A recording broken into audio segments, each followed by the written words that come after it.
The Speaker? question, Gentleman from Alexandria, Mr. Ebbin. Speaking to the motion, Yes, sir. Mr. Speaker, I would urge the House to reject this motion and to look at the underlying bill, Senate Bill 1204, which in fact does say on lines 17 and 18 that we would not give in-state tuition to individuals who are not lawfully present in the United States. But further, lines 53 to 67 on the original bill are reasonable and appropriate measures to help us educate folks who are obtaining full citizenship.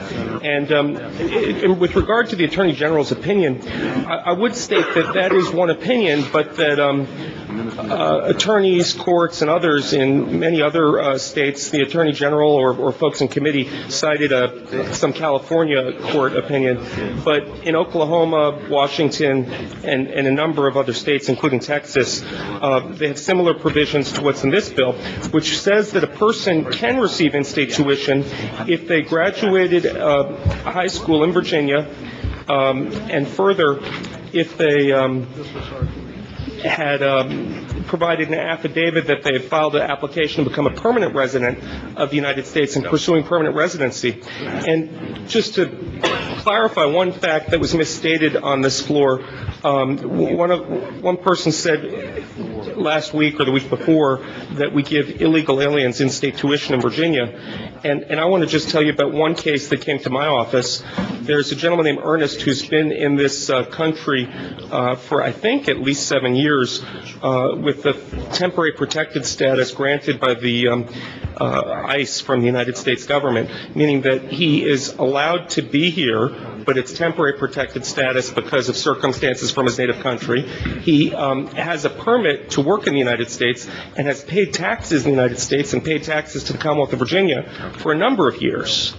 And even though he pays those taxes, pays property taxes for his home, he cannot attend Northern Virginia Community College as an in-state resident. So he's paying property tax, he's paying sales tax, he's paying income tax. The government of the United States knows he's here and knows that he's applied for permanent residence, yet he cannot get in-state tuition. I would urge us to reject the substitute and support this modest compromise that is not as expansive as Senator Hanger's bill was, I believe, last year. Mr. Speaker, the gentleman yield for a Gentleman from question. Roanoke City, Mr. Fralin. Would the gentleman yield for a question? Yes, I The will. gentleman yields. The gentleman yields. Mr. Speaker, I'd ask the gentleman, would he not agree that if this substitute passes if this bill passes without the substitute and goes to the governor's desk and he signs it, that there is no way that he can assure this body that it would not open up our colleges and universities into having to accept all out-of-state admissions with in-state tuition? And does the gentleman understand the budgetary implications of that, if that would be the case? I would disagree with the gentleman and say, outside of our Attorney General's opinion, that similar provisions have existed in many states, including Texas. I believe it was signed by President Bush when he was governor, or at least supported by him.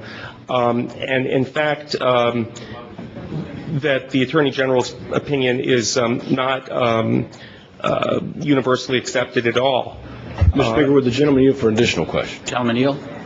Does the gentleman yield? Yes. Mr. Speaker, I'd ask the gentleman, would he not agree that if this bill would pass the way it came to us from the Senate, that somebody from out of state could sue Virginia for in-state tuition and cite the Virginia Attorney General's opinion for the proposition that they deserve in-state tuition as well?